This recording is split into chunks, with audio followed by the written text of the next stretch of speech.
Yeah. Yeah, this should be the same as well.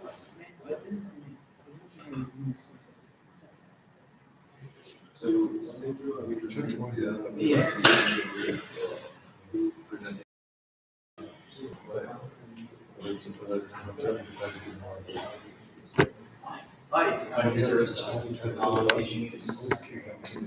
Yes, so we need to. I don't know if it's open. I have. Oh, okay, that's good. Because we need a couple of minutes. Always fold like this way. Some of that free, I was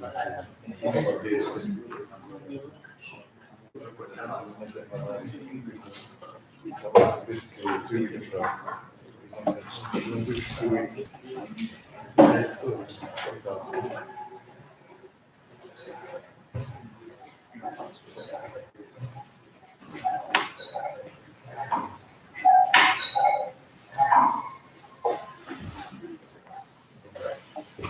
Yeah. Oh.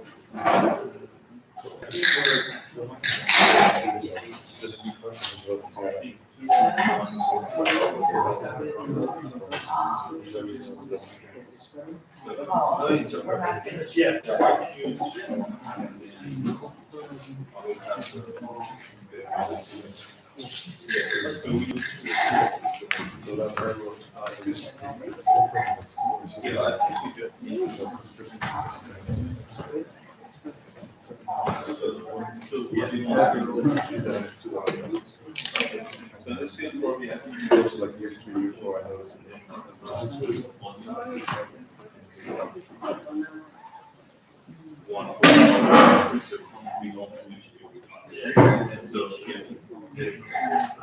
Yes. Yeah, I'm sure probably.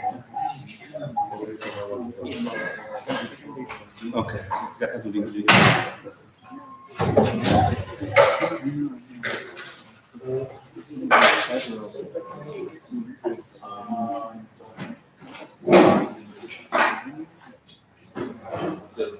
No, just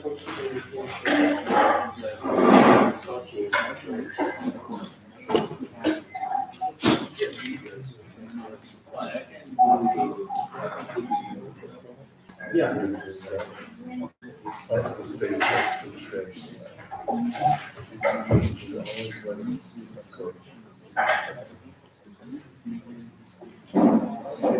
That's something that I what I want to.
Sustain.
Yes. Oh, yeah, we'll try to put a note on the door. Yes. Yeah, okay.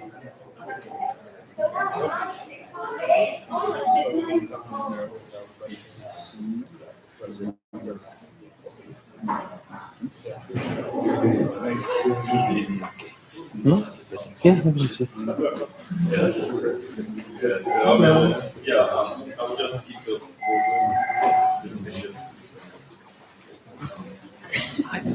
Hi, how are you?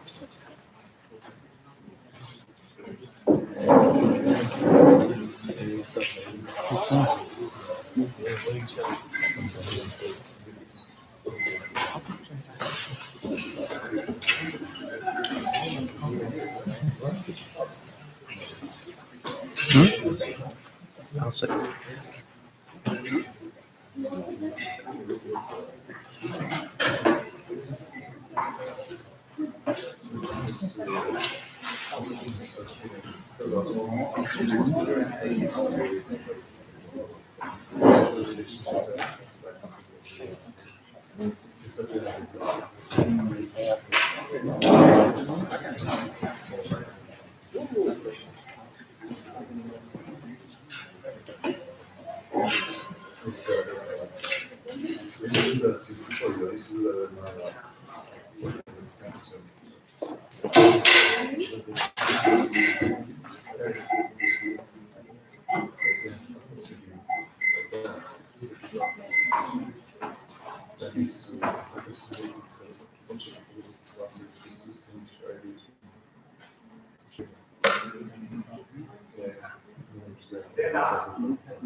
So did someone went to the other room to let them know that there is a Yeah. change in the... Yeah, guys took care of it here.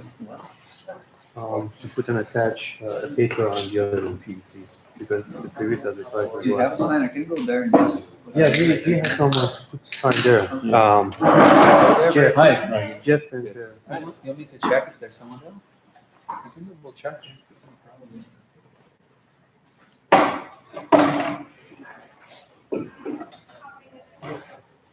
Because mine is supposed to do that. no, Jeff and Rafi? Jeff and Rocky going to attach Okay. a sign. Hello.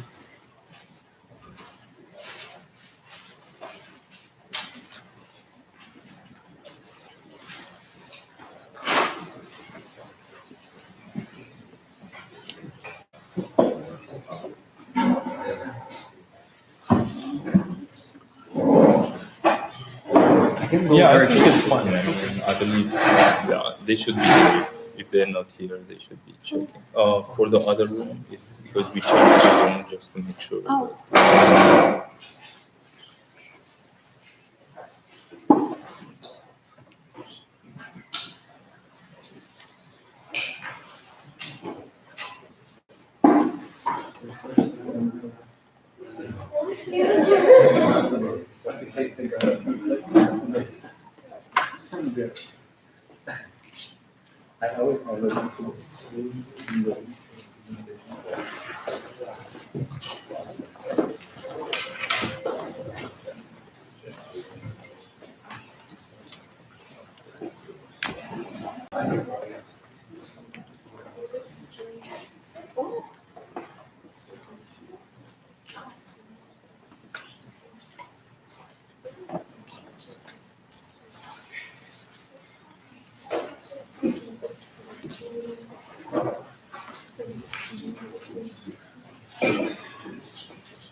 Okay, hello everyone. So I know that there's a lot of bunch of people that are still grabbing food, so but we need to start. So you are starting probably 10 minutes late. It's kind of Michigan time. Probably Drew is very familiar with that. He's coming from an hour later to give a talk about technology transfer. So first of all, thanks everybody for coming. It is kind of kickoff for the Artificial Intelligence Lab. So we have very exciting talks from various speakers who are doing AI research in our campus. And of course, we have really exciting talk about technology transfer from Drew with the RCA Director of Licensing at the Tech Transfer Office. So very briefly, so just an introduction of the lab. So the goal of the lab is first to work on many artificial intelligence techniques that can be embedded in the real world, that can address real problems. It could be in manufacturing, in software industry, in automotive industry. So our goal is more to work on something that could be useful in the real world using various AI techniques from deep learning, machine learning, reinforcement learning, and computational intelligence and so on. So we try to focus mainly on techniques and solutions that require cooperation with the human, because we may think that most of AI techniques may require some interaction with the human, and how we can learn from this preference rather than sometimes trying to automate the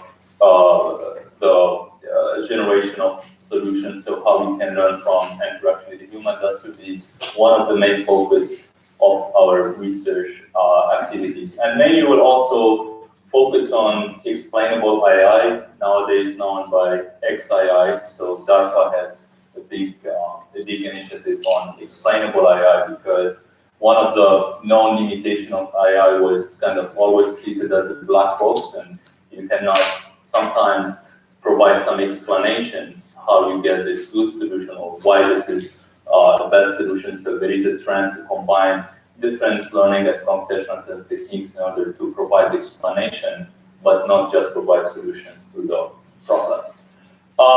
So our mission mainly is to provide an environment, a stimulating and intellectual environment where we have people from different departments and colleges. So like today, we have people from Castle College of Business, College of Engineering, who are talking about their research related to artificial intelligence, and our goal is to get that atmosphere for sharing experience for students, faculty, industrial collaborators, and so on. Training the next generation of AI, so basically providing some educational opportunities around various AI techniques, including deep learning, reinforcement learning, multi-agent systems, and all various techniques of artificial intelligence. So we'll be trying to form different reading groups around that, and also try to translate AI research and education into probably some prototypes that are useful in practice in making industry impacts. And that's why probably you have today, Joe, to talk about how to work with the Tech Transfer Office on how you can translate your prototypes into projects and so on. We'll be taking a couple of initiatives to reach this goal. So we'll have some closed meeting within the lab around some meetings to target some NSF proposal, mainly the interdisciplinary programs where we can share our experience, form teams, and putting the timeline and peer review. And that will be open for faculty affiliated with the lab, and also the students as well, especially the PhD students who are in the final year, probably the last semester. They can attend this meeting and learn how to write proposals, and also postdocs as well, because that's important for them. And also we'll start organizing reading groups. So we are having discussion about a couple of topics, and this reading groups will be led by both grad students and faculty on various areas like reinforcement learning, multi-object optimization, deep learning, and also we'll be organizing AI distinguished seminars. We have a great distinguished seminar coming actually next week for the College of Engineering seminar. Tanya Deb from Michigan State, who is the founder of NSG2 and multi-object optimization. We really highly encourage you to come to that really inspiring talk. And also we'll initiate the graduate student seminars on AI, mainly for PhD students, and also trying to connect AI members with industry who are doing relevant work related to our scope. So if you're interested to join the lab, feel free to send me an email, and we try to connect you with the relevant faculty as well, and feel free to attend our activities and so for today we have an exciting agenda. So first of all, we have the talk by Drew Bennett in just a couple of minutes, and then we'll start having the lightning talk, 5 minutes per faculty. So just a couple of faculty, they're traveling, and basically they will attend either online or we have the recorded version of their presentation, just a couple of them, and the others, they are here to present briefly their research related to artificial intelligence. And then after the lightning talk, we will try to have an open discussions around basically the talks that can be done, and also the 5 open questions on artificial intelligence. Feel free to interact during that session. So if there is no questions, so it's my pleasure now to introduce Joe Bennett. So actually, I had the pleasure to work with Joe in the past, and he's actually a great guy to help our faculty and researchers to actually be connected with relevant industry and licensing their research prototypes. So Joe, he collaborated with faculty and researchers from various areas, including the College of Engineering, School of Medicine, and other, to protect and commercialize intellectual property developed at the University of Michigan. His focus is on the development and commercialization of the software, mobile, and digital-based technologies. And prior to join the Office of Technology Transfer, Drew, he worked in a variety of senior software product development and management roles in various companies. So today we'll be talking about UM Tech Transfer and giving a brief overview about that office and how you can work with them as a faculty or as a researcher within the University of Michigan. So please join me to welcome Joe.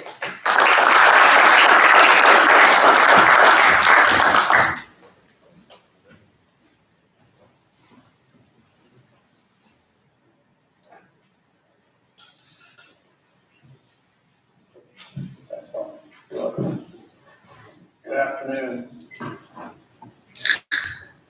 How's everybody doing? All right, glad to be here.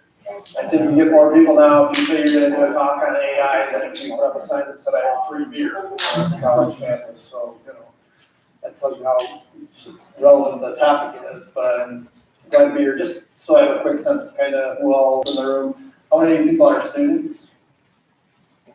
And how many people are faculty? And is there anybody from industry? Great.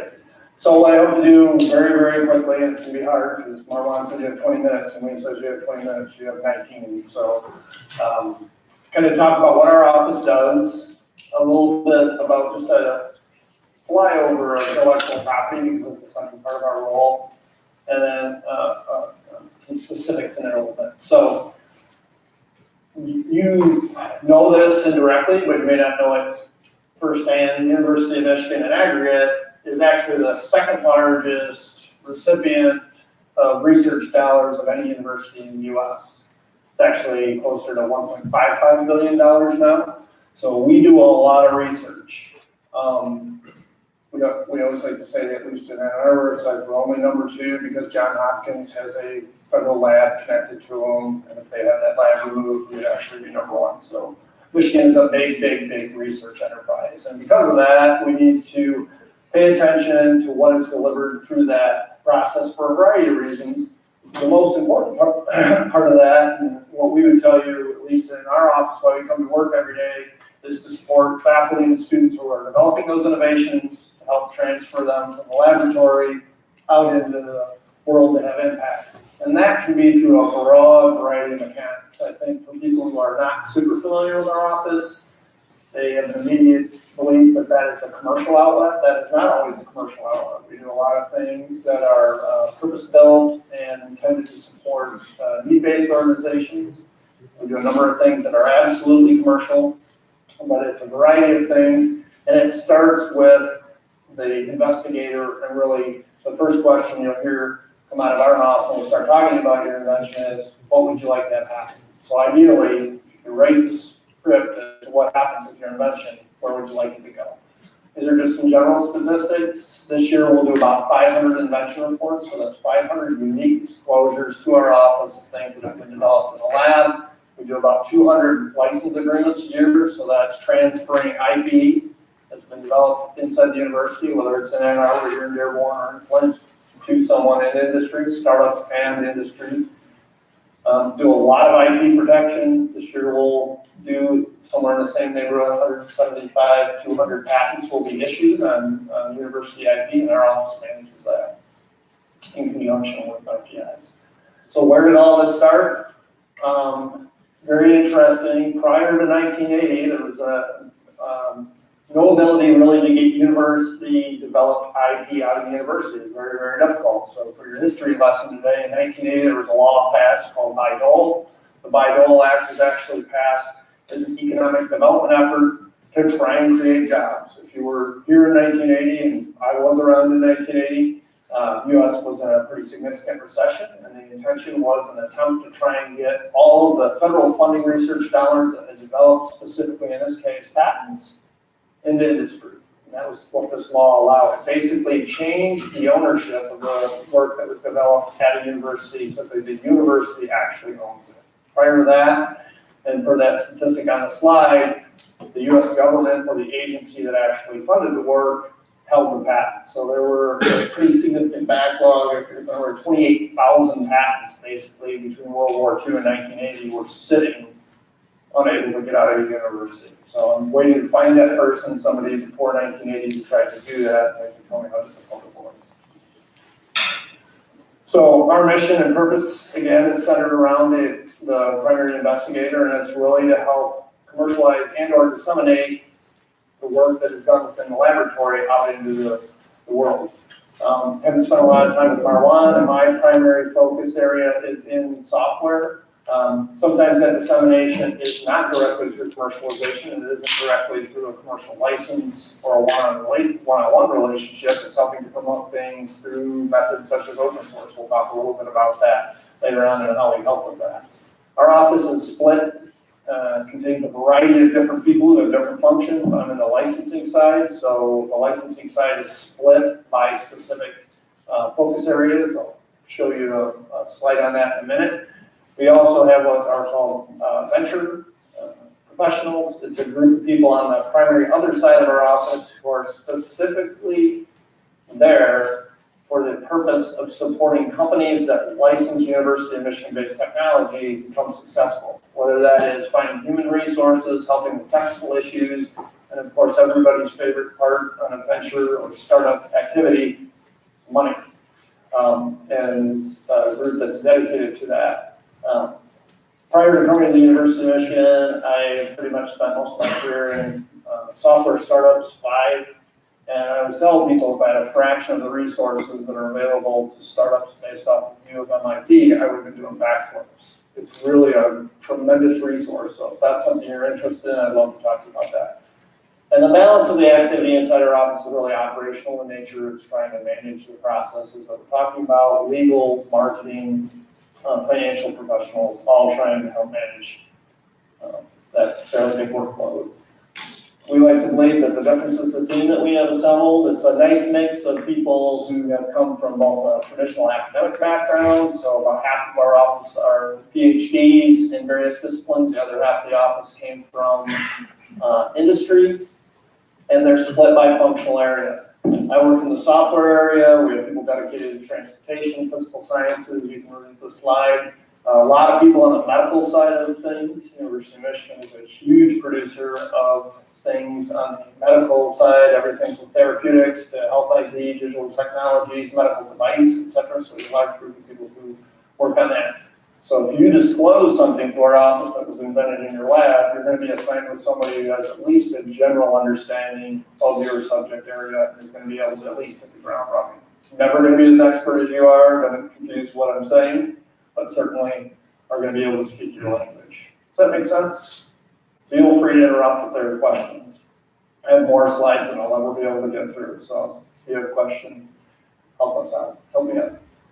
Really, the timeline as far as what happens with our particular work really starts all the way back to when you may be applying for a grant and saying, I would like to do this grant, or you're doing sponsored research with a company. In Marwan's case, that's really when we started working with him, is working with a company and saying, what happens when this is done? So if I sponsor activity in my lab, what happens with it at the end of it? So what can Marwan do with it? What can the company do with it, et cetera? And that really goes into licensing rights and things of that nature. and moves all the way through this process. So when something's disclosed to our office, the first thing we're attempting to understand is what is it, who was involved with the process, what was the funding behind it, determine whether we're going to seek traditional intellectual property protection in the form of copyright, patent, or the like, and then working kind of left to right, really trying to find potentially a partner who would be interested in the technology. Sometimes that dialogue is, I'm going to take it out to a company in conjunction with you, you'll have a bit of a meeting with them, maybe a demonstration, things of that nature, and they'll go, that's really interesting, and we would be interested in it if, and there's usually that if or but, and it would need to do X, Y, and Z to solve a specific problem that they may have. And certainly that's great feedback. It can take your effort that you've done today to help guide maybe some next steps with it. Again, kind of just on the timeline side of it, the research happens, this pre-disclosure meeting is often, I think I have something, but I'm not sure. And we welcome that phone call. We're more than happy to get on the phone with you and say, I've done this work, looks like this, I'm not sure, what do you think? And the answer can be, yep, we should do something with it right now. No, we're not going to do something with it.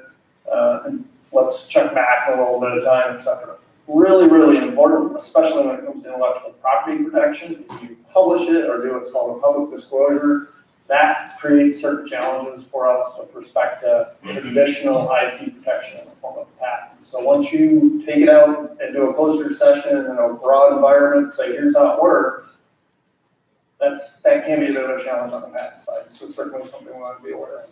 And then some of the steps that I just mentioned as far as what we walk through, really trying to iterate in many cases through some of these situations where the feedback you get from potential partners is, I need these things to happen, or I need you to prove this level of fidelity, or I need you to be able to have this kind of accuracy in order for it to actually solve a problem. Once we get through that, we really work collaboratively again with the inventors on the partner selection and really the things that the partner will be required to do in order to take to market. We handle all the legal, the licensing, et cetera, and finalizing the agreement. So when you're really having a difficult time sleeping, call me up. I can send you a license agreement. You can read all 18 pages of it. Become deeply familiar with indemnification, warranty, licensing rights, things of that nature. But we handle all that for you is the good news. I always like to say this, especially to people on the engineering side of the educational spectrum. It's like, that's really interesting, Drew, but why does it matter to me? The practical reality is, whether you like it or not, if you're going into anything engineering-wise, you're in the IP business, and you're also in the legal business. So the sooner you kind of understand some of those basics, I think the better off you are, and the better prepared you are to participate in that process. And it's important for you to understand it. Does anybody have any inclination in this room to ever do anything entrepreneurial? Start your own company. One person? It's all right. So you especially want to be familiar with it. Really, really important for you to at least be fluent in it. Or at the worst case scenario, know when you should call for help, right? Dial a friend. So what is IP? IP is essentially creations of the mind. It's very interesting to me when I ask this question. It's things that you have been able to, things that you've been able to think up, and it expands the spectrum from artistic works, written content such as books, all the way through methodologies, systems that you develop. The United States is a really interesting case from the standpoint. Does anybody have any idea when the patenting system was actually brought into the normal cycle of the US government? Do we have any wild guesses? It's all right, you can have wild guesses.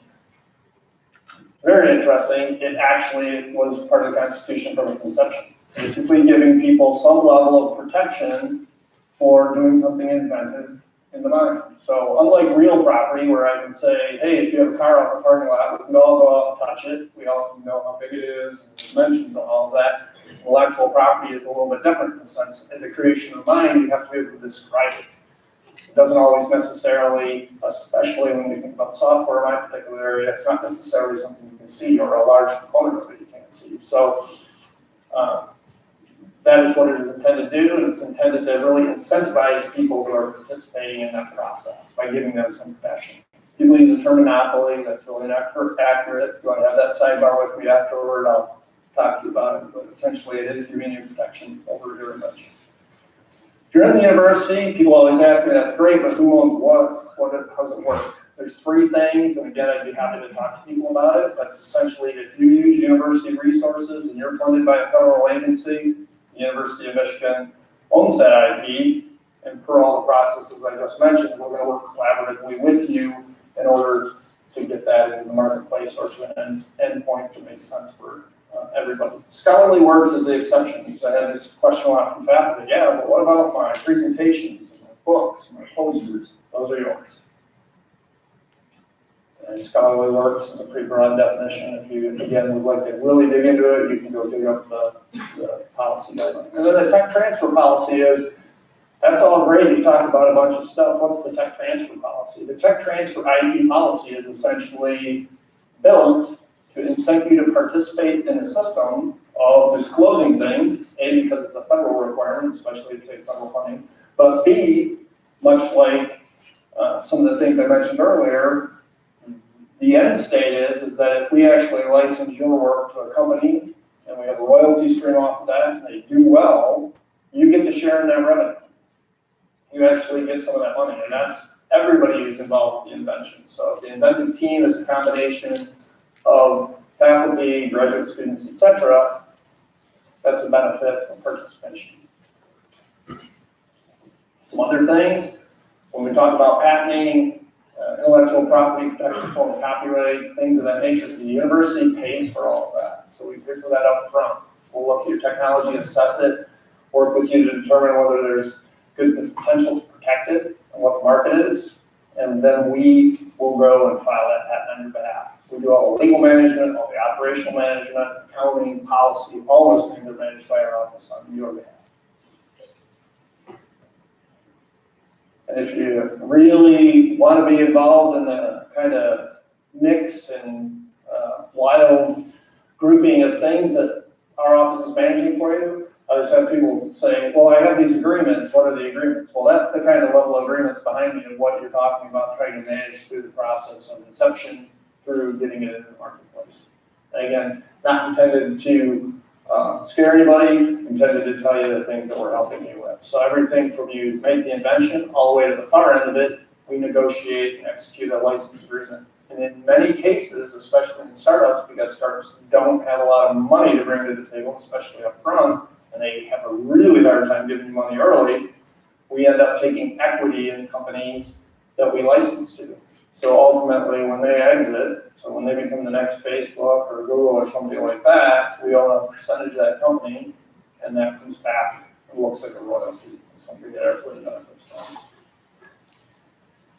So the quick flyby on IP, most people are familiar with this. There's only 4 kinds of IP. There's service marks, copyright, those are kissing cousins, service mark and trademark, copyright, patents. There's also the 5th unnamed one, which we'll talk about. Most people are familiar with trademarks. Those are trademarks. People are very familiar with what those things look like. You don't even actually have to have something written down. Everybody can identify what these are, right? Facebook, Twitter, Instagram, etc. Anybody know what the last one is? Yeah, exactly. Believe it or not, they actually have intellectual property on the shape of the bottle. You can't go put your own pop in a bottle that looks like that and not expect to be visited by Coke, and it's not going to be a Valentine's Day card. Copyright traditionally is for written works, so things such as books, papers, things of that nature. A little bit longer shelf life on a copyright. Copyright lasts 70, the author's lifetime plus 70 years. This is the unnamed one, trade secret. Anybody know what any trade secrets that you can name off the top of your head? What was it? Coca-Cola. Exactly, formula for Coke. It's in there. Supposedly the recipe for KFC. My favorite, WD-40. Nobody knows what's really how it's made. And then actually, everybody thinks the New York Times bestseller list is based on sales. It's not really based on that. There's a trade secret as to how they come up with that. And actually, the Google search algorithm now, for the most part, is considered trade secrets, because it's been changed. And then patents, the traditional thing that we're most familiar with, really is what we call a limited duration property right. It's essentially 20 years. But you create a description of what the thing is, a system, a method, things of that nature. You can get patents actually on plants, you can get patents on designs, and then you get patents on what's called a utility patent, which is the one we're most familiar with, generally speaking. So it's machines, manufactured processes, methods, things of that nature. Really broad grouping of things, and our office helps with those. If you want to get a patent, it really has to meet the bar on a couple of things. It has to be what's called subject eligible, it has to be something that is patentable. And the two key things about it is it has to be useful, it actually has to do something that's useful, and then it has to be novel. The term novelty is really unique. It's not been done before, and it's not really obvious to somebody. And this is kind of an eye chart, but if you want the slides afterwards, you can take a look at it. But there are advantages and disadvantages to each of these. Some of them are more defensible than others, some of them are faster than others, some of them have the ability to support quick changes, things of that nature. So those are all things that we think about when we talk about whether we're doing traditional IP protection. I mentioned open source earlier. Really, why is that important, especially when it comes to the software side? It's just another way to get your work out into the public. And not to get into a long discussion about open source, but there are a few companies that have done all right with an open source model. You are probably familiar with most of these projects, and there's lots of companies who have done really, really well, and it's pretty much a very contemporary way of going about it. So giving it away doesn't mean you're quote giving away the opportunity to have upside. There's some unique things about collaborating with you as a university. Number one, and my favorite is always, especially when I started working with Dr. Casandini, was he's working on stuff that other people inside of an industrial organization are going to have a really hard time getting somebody to say, would you allow me to work on this type of project for half my time? They're probably not going to allow that to happen, right? Because they're going to say, draw me a straight line behind what you're doing and where the dollars come, right? And that's one of the great unique attributes of being in a university setting, the ability to work on things that maybe are early stage, for the most part, theoretical, well, great environment for that, bigger appetite for risk-taking, great foundational work with respect to the backgrounds of people. And then lastly, just a couple of quick slides that I mentioned about the Venture Center, something for those of you who are interested in that entrepreneurial side of what our office can help you with. Great group of people, and the key thing I would leave you with respect to the Venture Center is that this team of folks are industry folks. They come to our office having actually started companies, exited, done very, very well. Most of them are serial entrepreneurs who have done it successfully, and they are brought to you as a resource to help you as you start your company. So that's the fastest flyby in 20 minutes I can give you of tech transfer. I'm going to be around for the balance of the afternoon, and I'm really excited to see a focus on AI, because it is absolutely something where, from our office's standpoint, we get a lot of inquiry from outside, and the number one thing that I get always starts with AI. What are you guys doing in AI? So tremendous interest from people, both from a collaboration standpoint, from a licensing standpoint, students, etc. So thank you for your time. One or two questions. So anyone have any questions? Yes, we have one. Yes. Suppose you Sorry, you can know. Well, yeah, don't think about it.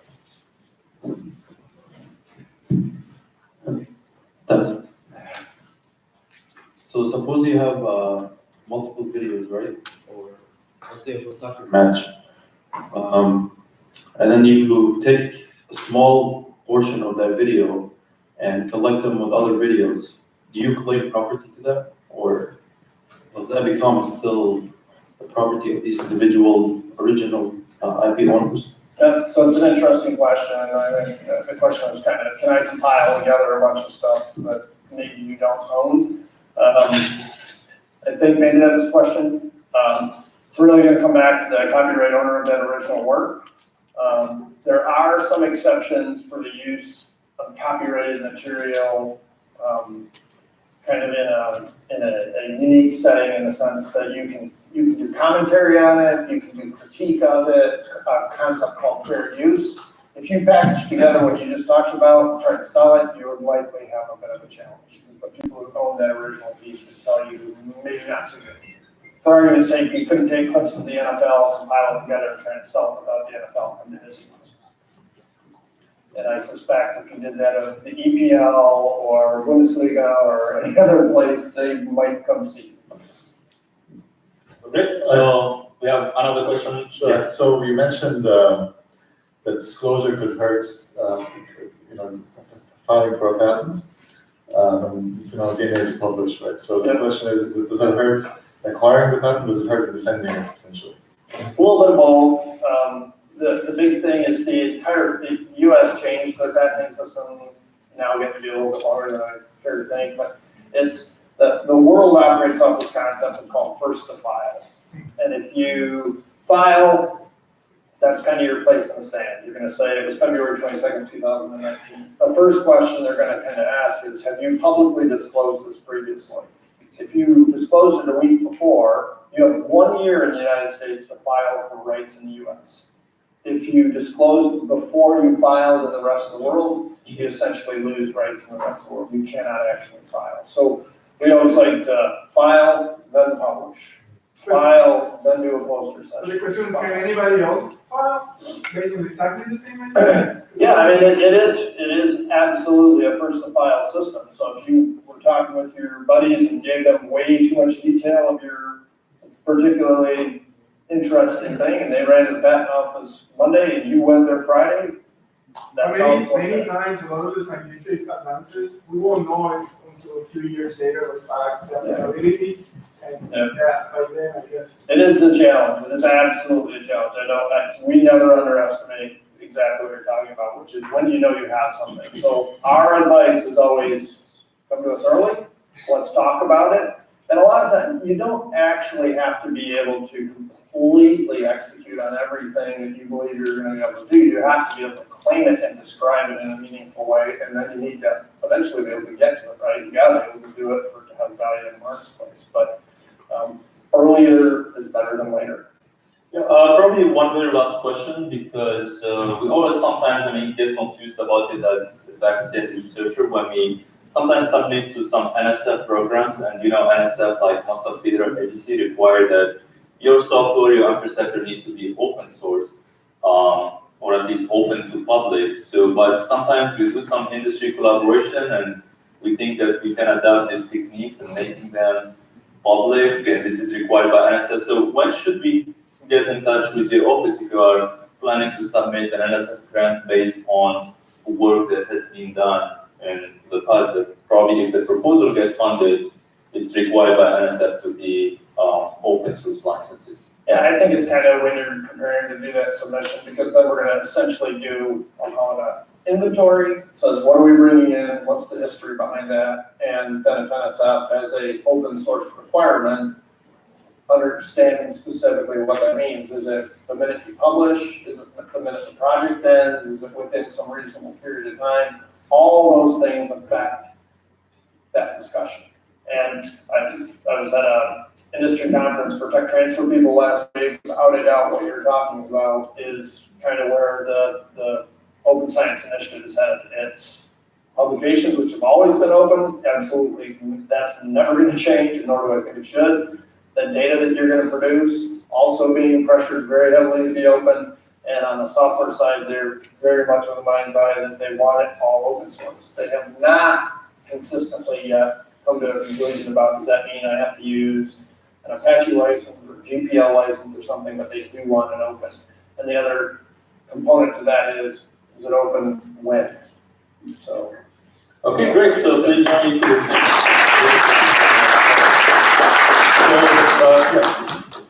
So now we'll be starting our lightning talk. So the first speaker to present is Dr. Ali Reza.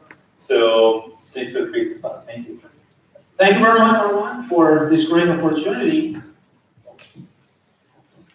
Let me start with a very interesting paradox. the computers that we've got right now can beat a human champion in chess or Go, but they cannot even beat a 6-year-old child in walking around or manipulating and grasping objects. Well, this is called the Moravec's paradox, and in my group, which is the Robotic Motion Intelligence Lab, we're trying to solve some of these interesting problems which are related to controlling the motion of robots. So one set of problems that we're interested in solving is that of bio-inspired locomotion. The experiment that you're watching, the swimming robot, is something that I did with the Norwegian University of Science and Technology. And the thing that we do, the AI tools that we use in order basically to solve some of these interesting locomotion control problems are based on reinforcement learning. So specifically, we are interested in generating a library of gates that would make the robot to propagate in their environments. Another type of problems that we are interested in is solving some bipedal locomotion problems and also basically human-robot interaction control. One of the interesting things that we observe in human locomotion is the adaptability while walking. So again, here we use some AI-based techniques which are called extremum-seeking based control in order to make sure that once basically an amputee is wearing a wearable robot-powered prosthetic leg, they can smoothly walk in their environment, so that if there's a change, something like this animation does not happen. That basically we constantly optimize the controller parameters in an online fashion. And finally, another thing that we do is basically designing some motion control problems for specific types of autonomous vehicles. In this case, which is a collaboration with my master's student here at UMB Airborne, we are working on controlling the motion of autonomous blimps. And interestingly, some of the equations of motion happen to be very similar in mathematics to the swimming snake robot. Well, as I mentioned, AI is great for addressing some of the motion control problems that arise in robotics. The problem is that these robotics problems should be made AI friendly, meaning that on the surface, it's not apparent at all how one can apply AI techniques to them. One needs to use tools from geometric mechanics, nonlinear systems, other advanced mathematical tools to massage these robotics problems and bring them to formats which then can be addressed using AI techniques such as reinforcement learning, support vector machines, kernel learning, etc., etc. Well, thank you very much, and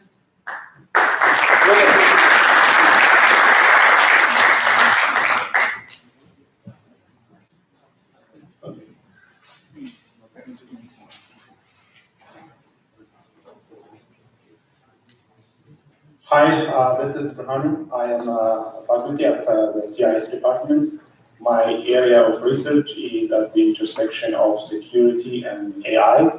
So that's a very exciting intersection because there's a lot of room for benefiting from advancements in AI towards solving problems in security. And there are also insights that we can get from security that will improve artificial intelligence as well. So I am in the data-driven security and privacy lab, which is a relatively new lab because I joined the university last September. So in this lab, what we do is we focus on three main themes of research. So I come from data-driven security research, so that I keep that one because I have experience in that area. The other thing is I also explore the security and privacy aspects of AI, but specifically machine learning techniques. And historically I've worked on system security as well, so I also do research on the detection forensics of advanced or targeted attacks, for example, attacks that target nation states and so on. So I have recent works in this space as well. So the lab is just established, so if someone in this room is interested in talking to me about this exciting topics, I'm very open to talk to you. Okay, so in the past, as I said, I've done research on various topics in security, ranging from how to characterize cybercrime, how to detect cybercrime, how to reconstruct cybercrime, and so on. So what ties all this research works together is I have been using machine learning techniques in all of this. So whether it is for detecting malicious activities on the web or characterizing cybercriminal activities or analyzing cybercriminal toolkits or detecting malware on the wire, real-time detection, or detecting and performing forensics on targeted attacks, advanced and persistent threats. I have done work on this space, and I've leveraged supervised and unsupervised machine learning techniques in this process. So that is a bit of background. Then moving on to the more relevant aspects of AI and specifically machine learning, I'm currently focusing on two aspects of machine learning with respect to security.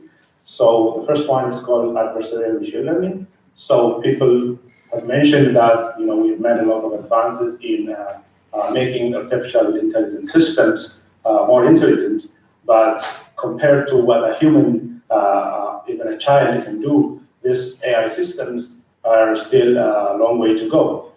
One good example here is when you have or when you deploy an AI system in an adversarial setting where there is an attacker expected there to trick or to manipulate the model by interacting with the model, or the attacker can manipulate or poison the data set before even training your model.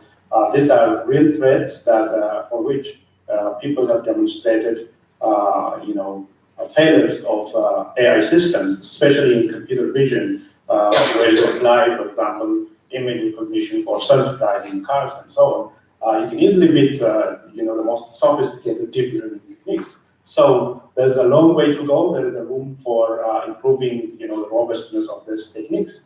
So I look at these problems from a security perspective. So imagine I train a model that detects a malware. I can borrow these ideas that people have explored in adversarial machine learning in the context of computer vision to computer security. The other aspect is, I talked about the security, and the other aspect is about privacy. So whenever you're dealing with, this big data analysis from which you want to build models, you're dealing with actual subjects or people who are sensitive about the private information they are sharing as part of this data. So specifically in a collaborative environment where the parties who are computing the models from the data do not trust each other, then there comes the security and specifically the privacy concern, especially in healthcare and in finance. So there is this mathematically beautiful technique called differential privacy that I'm looking at, which promises to guarantee privacy, but it has a long way to go in terms of adoption. So currently I'm looking at what we call transfer learning in the context of malware detection. So we have a huge data set of Windows malware that we got from a company, a big company, but the issue is malware detection in a different platform is that data scarcity is one of the problems in malware detection in general. So we're looking at the notions of transfer learning, whether we can leverage the knowledge we get from this huge data set in one domain, the domain being Windows malware. Can we somehow migrate these insights into another domain, a Linux environment, by exploring the platform-independent aspects of the malware samples? Okay, so there is a huge interest in this area in transfer learning, especially in the deep learning space as well. So, with that background on what I have been doing and what I'm doing currently, the big picture goal for AI is, will we trust as AI advances? Will we trust AI for the most important tasks we do every day? For example, will you be willing to allow the AI system to drive you without you getting involved in the driving process, especially in Michigan? Will you be willing to allow AI to diagnose your illness, and will you be willing to accept the results? These are big questions because if we have to use AI in a realistic environment, we have to get to that level where we trust the AI system. So as it continues to shape our lives, from a security researcher point of view, what I look at it is security, privacy, and trustworthiness of AI is a very important idea, or it's a very important requirement. So it's great to have a model that is very intelligent and surpasses human intelligence, but at the same time, if that model compromises these aspects, it's as good as a useless model, right? Not to mention other aspects of AI like ethics, transparency, accountability, bias, and so on. This is another area of research in AI that people are currently exploring. So with that, I will probably stop here, and I'm okay if you guys want to talk to me after the session. Thank you.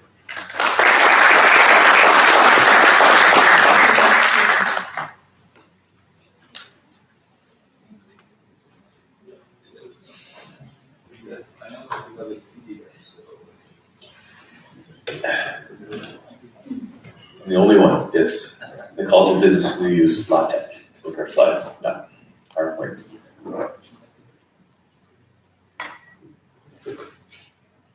So, talk about security.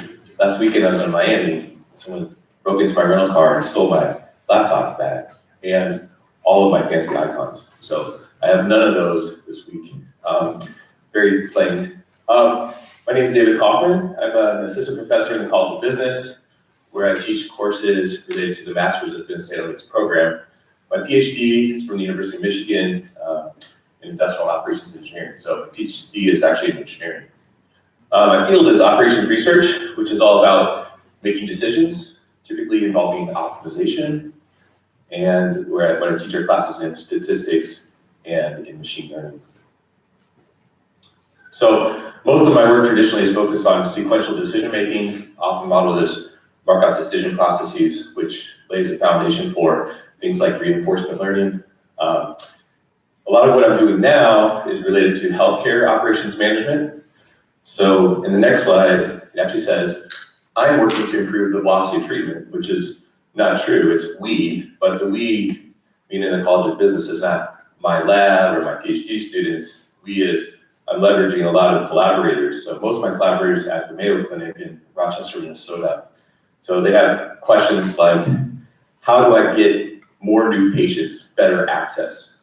What's the trade-off of having new patients versus established patients? If I invest in one part of my operation, how is the workload from new patients going to inundate the rest of the healthcare network? Right? So, so if you want an example of my work, I have a recent paper in production operations management with several collaborators. A lot of what I'm doing is based on itinerary-based scheduling. So when someone shows up, the new patient, they have a diagnostic, the downstream resources that they're going to require are stochastic. So that is, ahead of time, they don't know what the workload is going to be. So all of my work typically involves decision-making under conditions of uncertainty. So I guess I consider myself in the area of applied probability.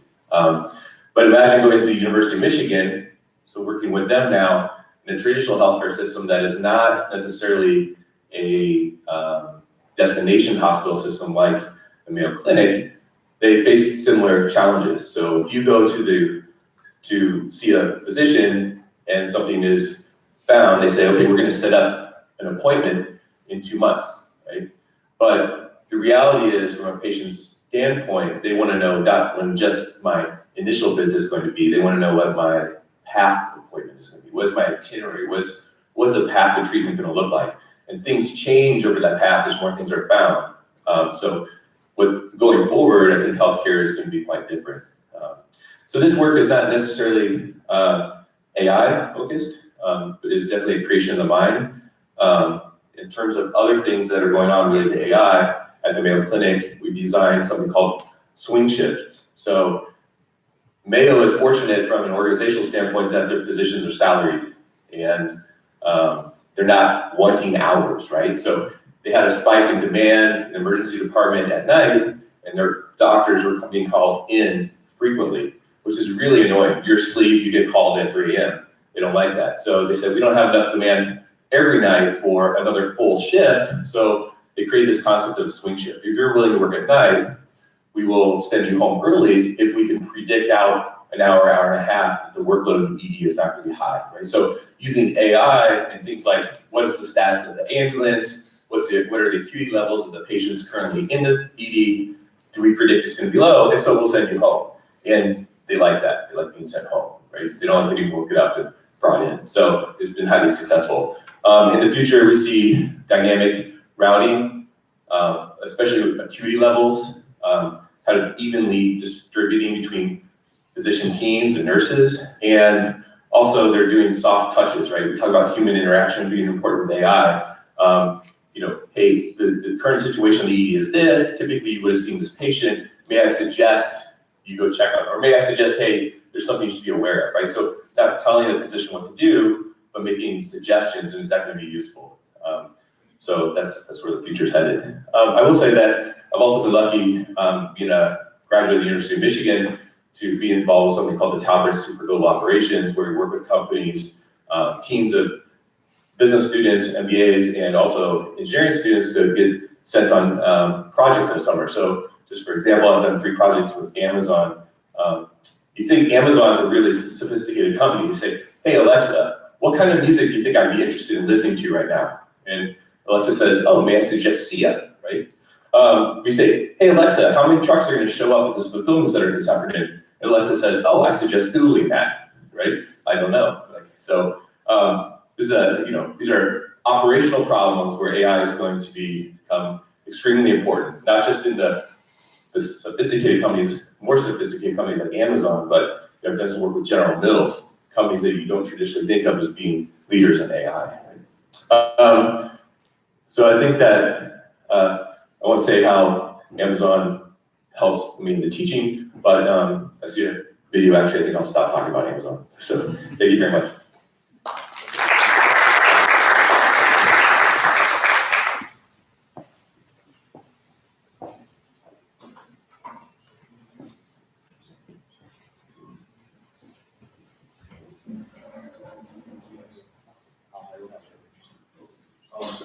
David, I think you still have it. Yeah.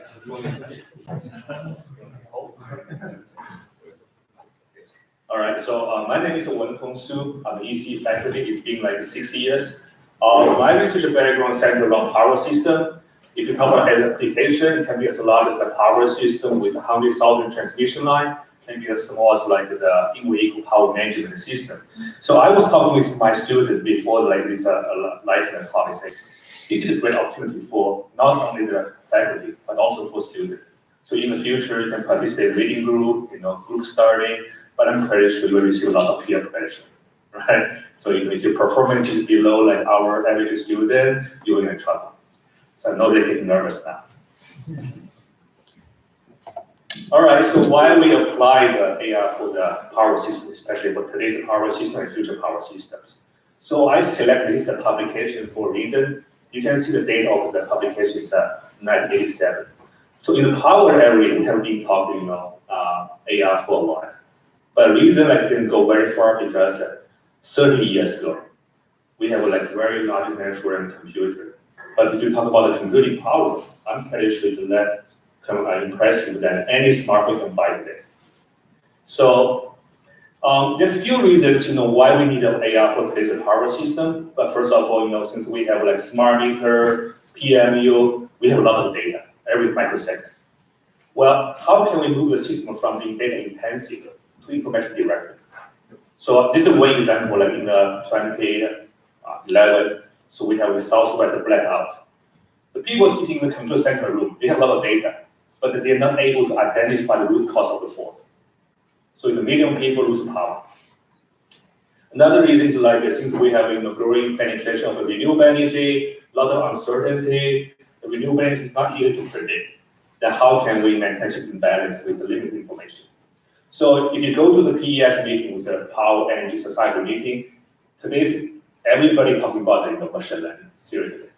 These three departments were here, like deep learning, reinforcement learning, safe learning. So in the next 2 or 3 slides, I'll talk about a little bit, our prelim starting. So starting 2 years ago, we become interested in the machine learning. We want to see how can we apply the machine learning for solving the power system problems. So we know like the customer have more choice now. You can install the PV, you can have the electric vehicle, wind turbine in your backyard. So they have more flexibility to manage their load. So when we draw this kind of flow chart or the diagram here, a little bit surprisingly, we realize, almost for every single block here, the machine learning will play a very important role here. I'll give you like 1 or 2 examples. So in today's market, if you're living in Europe and Africa, so basically you receive a uniform price, no matter what your energy pattern is. But it's kind of unfair. Think about like my neighbor, so he's a good guy. He wants to reduce energy consumption at the peak time and try to shift the load demand to off-peak time. I'm the bad guy from system reliability point of view. I always use energy at the peak time. Then, unfortunately, you will receive a same price signal. So when we think about, since we have the smart meter data, so maybe we use supervised learning, unsupervised learning, so we can somehow customize the retail plan for the certain group of customers. For the good citizen, we give a certain price signal. For the bad citizen, we give another price signals. Another interesting topic would be for the buyer seller. In a traditional way, you can only control your load pattern to some extent. But now you have electric vehicle. You can determine how to charge, how to discharge the vehicle, and when to charge, when to discharge. And also you have like the PV panel, you have a wind turbine. You can somehow return energy to the power grid. You can even sell energy to the neighbors. So now we talk about two-way power flow. So the things like you have limited information. Your neighbors will never disclose their cost function to you. Then how can you make a decision based on incomplete information? You want to maximize benefit, at the same time you want to maintain system reliability. So here, we are trying to use like reinforcement learning to help the buyer seller to make a decision. That's the one thing I want to mention. Like this is the one. Oops. The one challenge here is like when we do like some research paper, when we do piece by piece, when we do like the broker, when we do the seller, we assume that the management system is fixed. But when we fully integrate everything here, like the buyer, seller, energy broker, utility company, you may see like some unexpected behavior. But unfortunately, we don't have the platform can help us to integrate everything together and look at what's their behavior. So currently, we're trying to do kind of baseline model, but unfortunately, because we have limited resources, so we're not going to, it's not our intention to build a commercial grade software, but we are trying to have a baseline model. So in the future, other faculty who design machine learning algorithm, so they can apply their method to test their method in an integrated way. Well, there's another thing for the resilience of power grid. So I don't know how many of you experienced the power outage. I live in Canton, Michigan. I experienced at least 3 power outages in the last 6 months. Okay, so when we talk about the power system resilience, basically, we have, the hardening. You can increase, the size of the transformer. We have a proactive scheduling, and the industry pay less attention to the emergency response for one reason. So when the power is out, sensor is down, you don't have too much information in real time. And secondly, based on this limited information, how can you make a real-time decision? So here we are trying to use some, we call safe learning, so we can maximize the return, which is we can reduce the cost, improve reliability, resilience, at the same time try to minimize the risk. So it's like a lot of a challenge behind that. The last one is for the DC microgrid. DC stands for direct current. Well, you know, probably heard about some battle between AC and DC grid. So I wish I had more time. I can talk about a little bit more about the power system, give you a one-on-one, but keep it simple. You know, for DC grid, basically you have a small number of degree of freedom. So when you deal with a simple system, even very small change for the real power, you have a lot of change in the voltage. So you don't have too much controllability here. Another challenge would be like we don't have very accurate model. The line rating, transmission line may change the temperature, weather condition, so we don't have the very accurate model in the real time. In that way, how can we increase our system performance? So here we're trying to use something that we call the baseline model. Then we can update our estimate ROA. ROA stands for the regional attraction. Then we can learn from real-time information. So even though we have little data, we have smart meter data, we have PMU data, it may help us to understand what's a good region for attraction. So this is another project we have been working on. So I think with that, I'll stop here. I will talk about it in more details offline.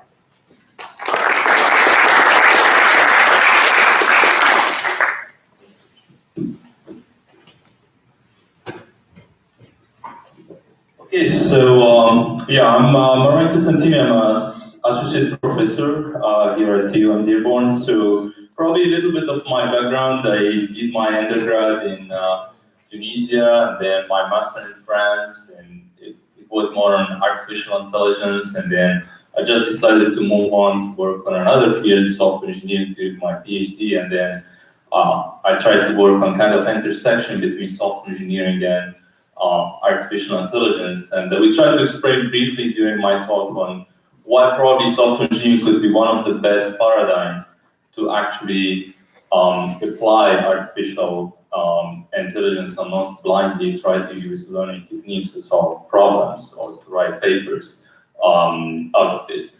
So in the research group, we tried to work mainly on trying to design some novel computational intelligence technique and machine learning technique to solve real-world software problems. So one of the probably contributions that we did was, for example, to define novel many objective optimization techniques, because in the previous work, like most of multi-objective optimization technique were limited to just handling 3 objectives when they are conflicting. But when you are trying to, for example, improve the quality of your source code, you need to deal with so many metrics that are conflicting, like coupling, cohesion, number of lines of code. So we try to provide some new algorithm that can consider as many as 15 objectives that are conflicting, and then we try to propose some other ways to integrate the human in the loop when you are trying to actually modify your code, because most of programmers, they will not trust any automated tools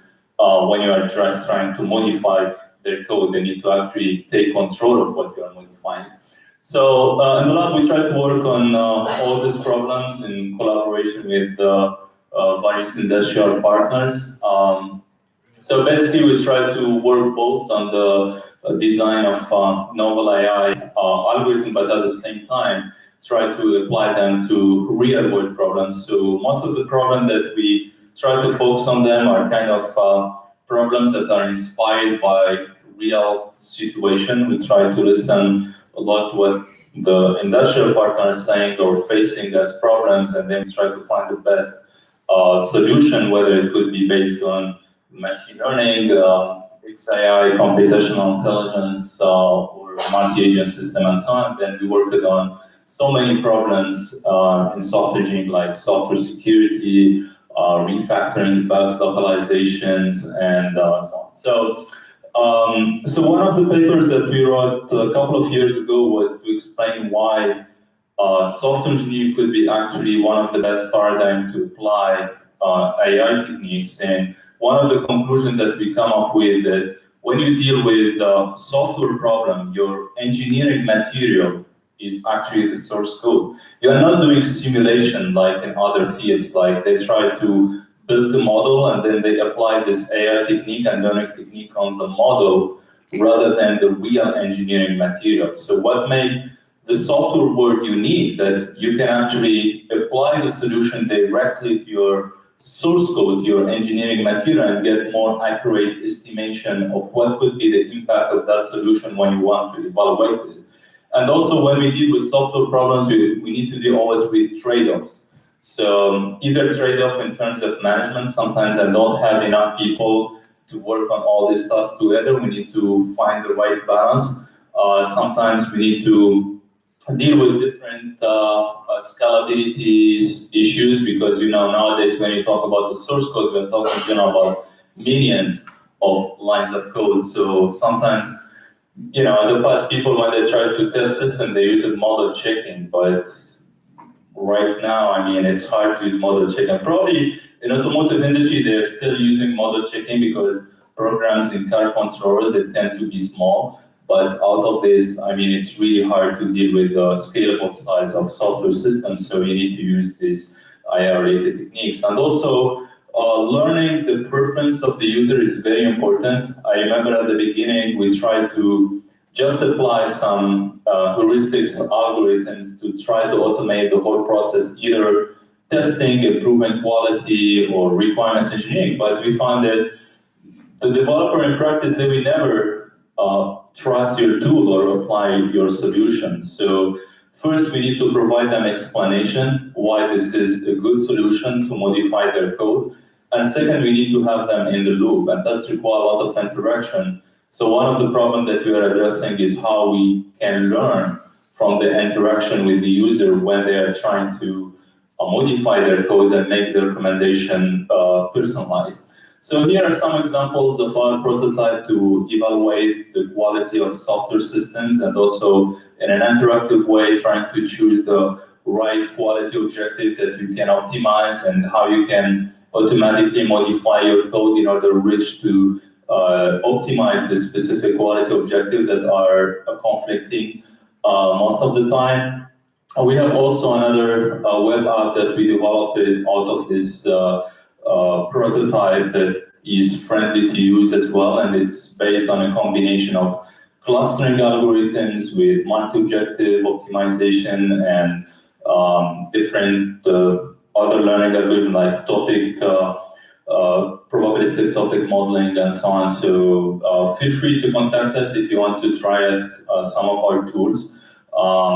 So we can provide you a free trial for that. So thank you for your attention. So Maya will be the next one to present.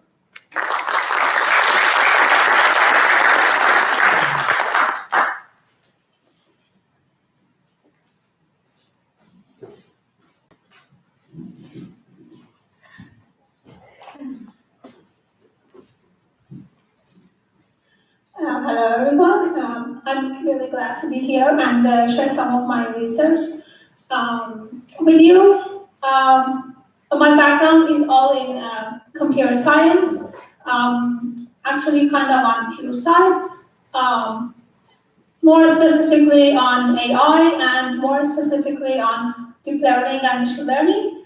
I am a researcher at Marwan's lab, and I joined the lab last September.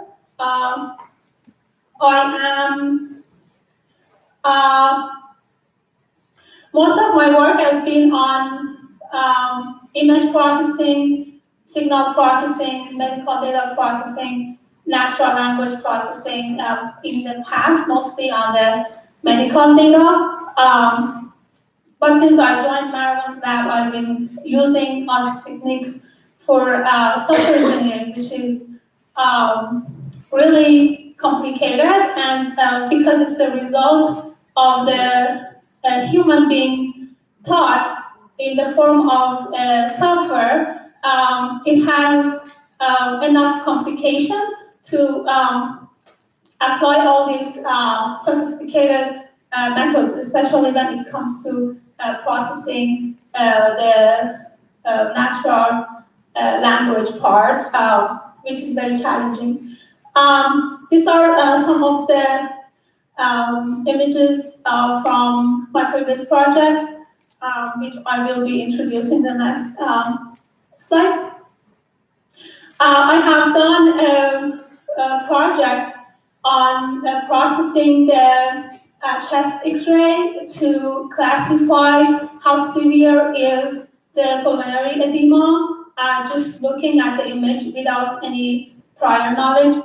And in order to do that, we try to integrate some information from the radiology reports that it was written by doctors, which you can imagine it wasn't following any format or anything, and it was very challenging to process and extract some information. We combined, we use the natural language processing methods to extract some features from the radiology reports, and then we added those as extra features to the images to kind of come up with some classification on the severity of the pulmonary edema based on the chest X-ray. I also had another project which we were trying to look at the waveform data extracted from the machines from the bed, and we were trying to kind of find out the exact part of the waveform data for each patient, because one of the very common problem was that there was always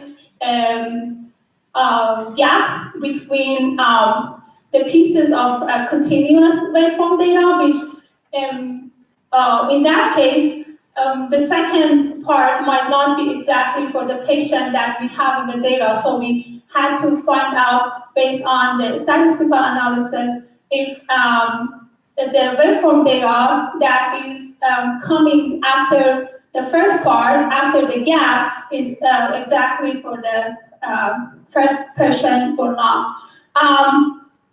I have done some more core deep learning projects. One of my projects was to introduce a new kind of filters for the image processing to make it possible to use the mathematical properties of the filter and use those to have a better match with the kind of data that we are doing our training on.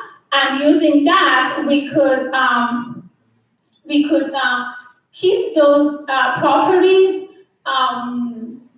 in the training process, and we could have the same performance using less amount of data and also using the less amount of computation, which is very important, because in deep learning, one of the things that makes it challenging in some applications is that we don't have enough data that is labeled, and we can apply different machine learning methods to them. So it will be important to come up with the modifications to the deep learning algorithms to get the same accuracy, but using less parameters and using less amount of data. I have more projects in this category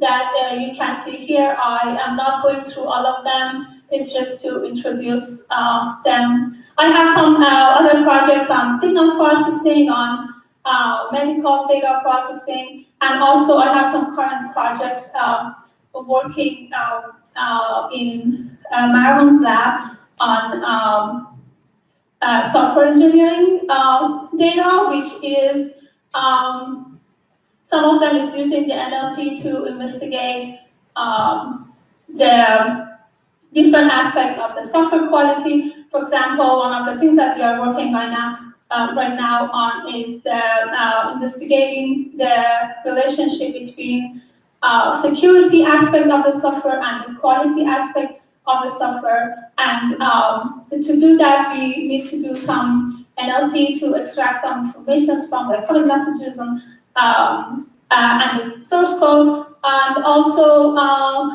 another project that we try to link the code smells in different levels of the software abstraction, like in design and in the class level, and that would enable the developers to have a better idea how to where to start and what to do in order to fix bigger problems that may lead to fix many more smaller problems in the code. My interest in the core side of the AI is to come up with new algorithms that can make us able to use the deep learning and take the advantages of the deep learning and the sophisticated deep learning algorithms by using less data and also using a smaller parameter space. And also in the software side, I really like to explore more the NLP part of it because it's really challenging and it really needs more adopted algorithm to kind of handle all these complications. Thank you very much. And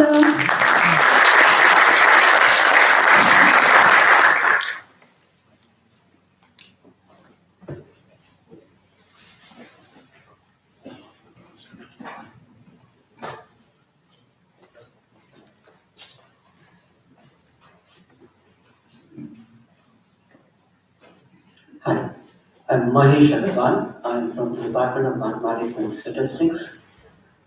I'm an imposter at this meeting. I'm not I'm not a true AI person. I actually was not programming till a couple of years back. One of my engineering colleagues, related Natu Natarajan, convinced me that I should learn how to program. And I found the area rather as fascinating, and now I will spend some time thinking about this. Sorry.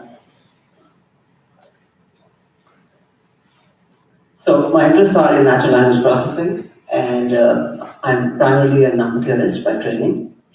And this seems to be, yeah. And I'm interested in statistical learning as well.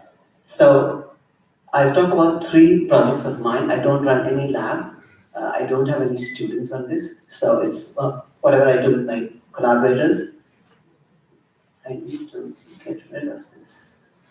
Okay. So one is the NLP approach for cohort selection for clinical trials. Another project is an impact on medication changes in healthcare utilization using EHR data. And the third one is native language prediction using coding style. The first 2 are outputs of a sabbatical that I took. My partner was going to be in Boston, and when you're in Boston, you do healthcare.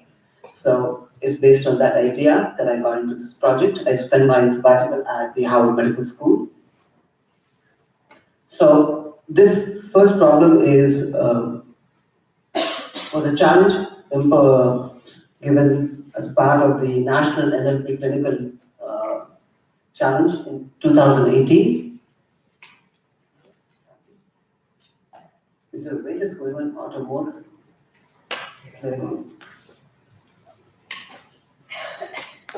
So the idea is at Howard Medical School, you want to recruit patients for clinical trials, and getting hold of doctors' offices to do this can be fairly expensive, and it causes a lot of bias.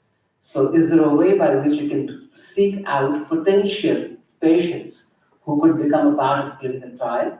And just looking at structured healthcare data is not quite good. So you want to look at the clinical notes if possible and see if the patient satisfies the criteria for being in a clinical trial, and then you can contact them and recruit them for the study.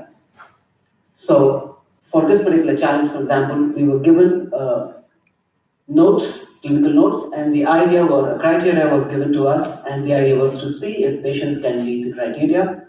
And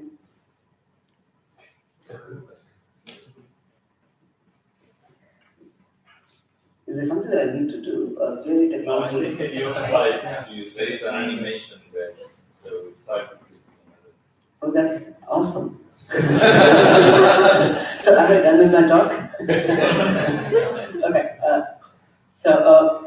Anyway, so the data, there's some mention of you're looking for major diabetic conditions. I'm going to actually give up my slides and just talk. So the data has lots of aspects. For example, you're trying to look for what sort of diabetes the patient has. You're trying to look at things regarding which are numeric. For example, what is the creatinine levels? You're trying to see whether the person can speak in English or not speak in English. What's the level of drug abuse in the patient? And based on these conditions, you want to see if a patient will qualify for the clinical trial. That one. And this is very, very time consuming. So if you automate this process, it really helps quite a bit. So that was one project of mine. The other project was with regard to patients that have epilepsy. And if you have epilepsy, anti-epileptic drugs are one of the primary methods or interventions which are there. And around 80-85% of patients do get a cure in first-line treatment that is available. The remaining patients can require a lot of support, and you have to go through medication changes. And these medication changes can be very expensive from the point of view of time, the patient's health quality. And so we wanted to understand what is the impact of medication changes on the cost of healthcare. And preferably, if possible, can we give a second line of treatment if possible? Because the first line of treatment is well understood. But to steer the ship right, one could give you a treatment which does control your epilepsy, but has a lot of side effects. So you want to fine-tune this treatment. So this was a data set with around 3,000 patients over a period of 4 or 5 years, where we had access to all the clinical records and all the HR data associated with it. And so we were studying that. Though the first phase was just to understand the impact of medication change on healthcare costs at the Harvard Medical School. The third one was more from the point of view of the fact that I was learning how to program, and I was interested in seeing how others learn how to program. So we were interested in an app developed by MIT, which is the App Inventor platform. I don't know if you've used it, or if you've seen people use it. It is a visual block learning system. You put together blocks of code, and you can get a kid to run across, or somebody to continuously play a drum, or something like that. And so the idea was initially to see how long a person would stay on the platform.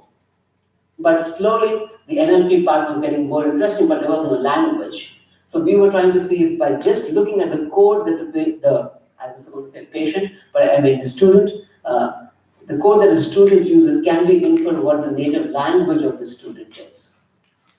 So that was another thing, without using any variables that the student has. Just trying to see what sort of code, how they program things, if you can infer something about the native language.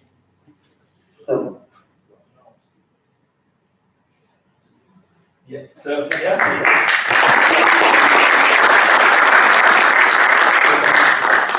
You have the slides, or you want? Yeah, you have the slides up there. Yeah. I have a video with the slide. Just can I skip it? Okay. I'll be real quick. Okay, this is the one. So my name is Yilu Murphy. I'm a professor at the ECE department. So the next slide you will show I've been here for a while. I did a lot of work. So my research, you can see in the two major areas. I put in the machine learning on the right side and also robotic vision, because my PhD long time ago was already doing computer vision combined with AI reasoning. So I continued that afterwards. However, and you can see we are focusing on a lot of industrial applications. That's where we get the money to solve the industrial problem with AI methods. And we have covered a lot. As you can see, from neural network, fuzzy logic, support vector machine, those are all very classic machine learning algorithms. And a fundamental learning problem, you can see incremental learning. Human being, actually, if you look at the learning through incremental learning, And a lot of current, including a lot of deep learning algorithms, still requires batch learning. So when you have knowledge come in, can you learn new knowledge and with the new data without forgetting the old one? That's called incremental learning, which is very useful in many applications. Of course, ensemble learning is also a very big area, and nowadays we also have big data mining and preference learning. That's very hot in the recommending systems. And in the middle are funding agencies that supported the research on both machine learning part and robotic vision part. You can see computer vision has been very, very active ever since the 1970s, 1980s, and keep on going. So today you see autonomous vehicle and so forth, they are really natural evolution from all those technologies development. So, what I want to come here is that I want to show you the current active research projects going on in the machine learning and also the computer vision field. I'm sure slides will be distributed. I constantly always look for excellent students and postdoc work. I know we have some students here, so if you are interested, then please let me know. I will welcome you to join my research lab. So this is a quick introduction of my research. Thank you very much.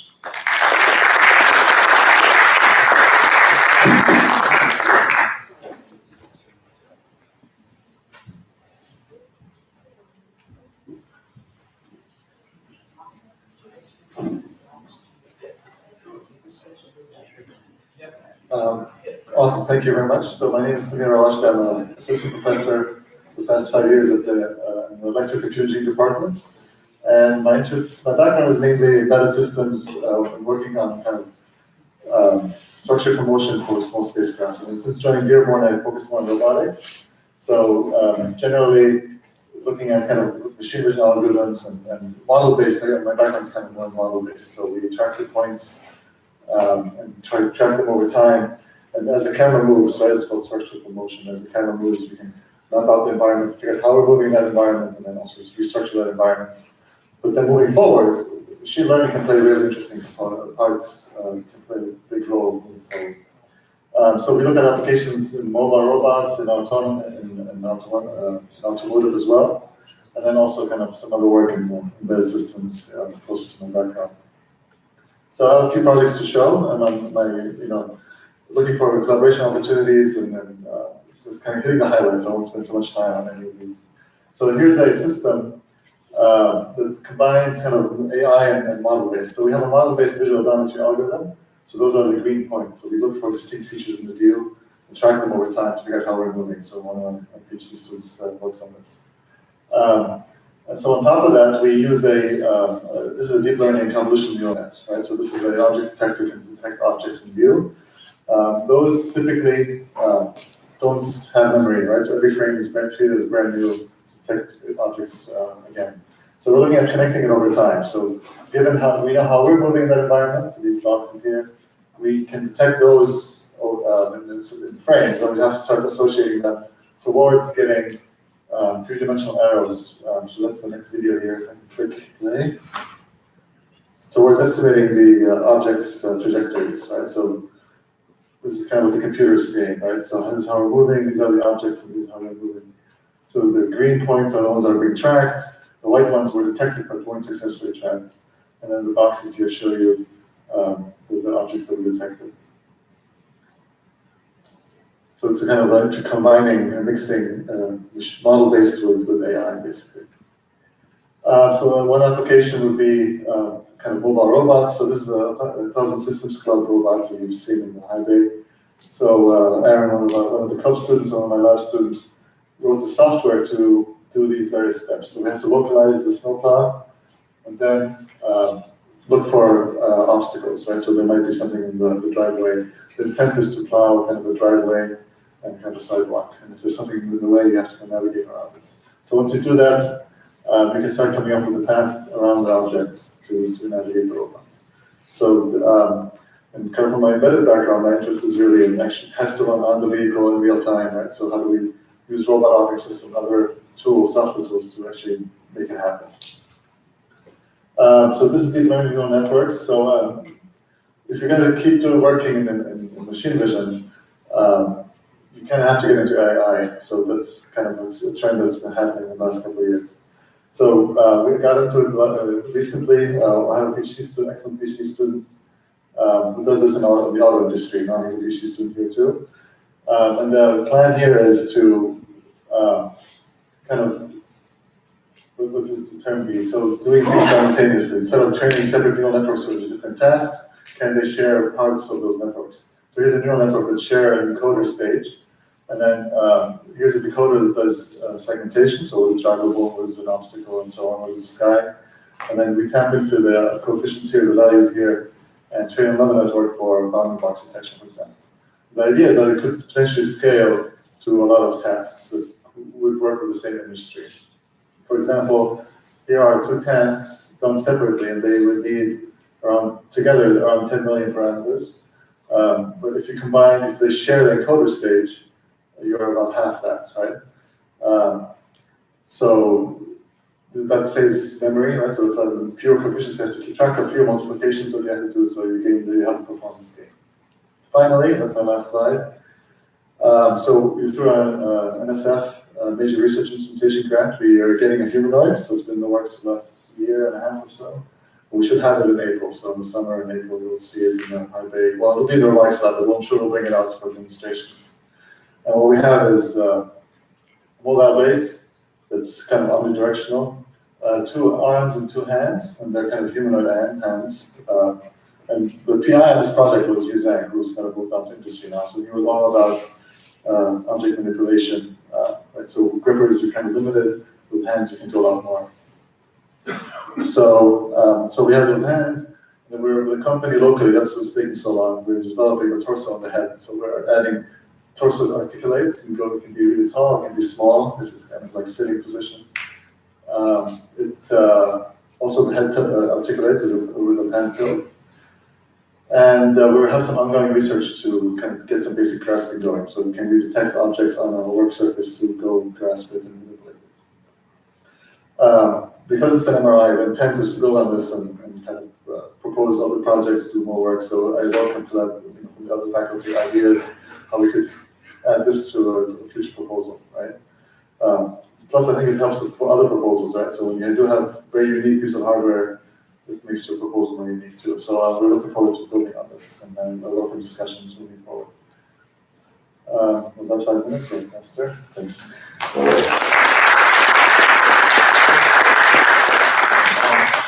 I think it's here something, so we move to the next one, close. Yeah. So close, you answer.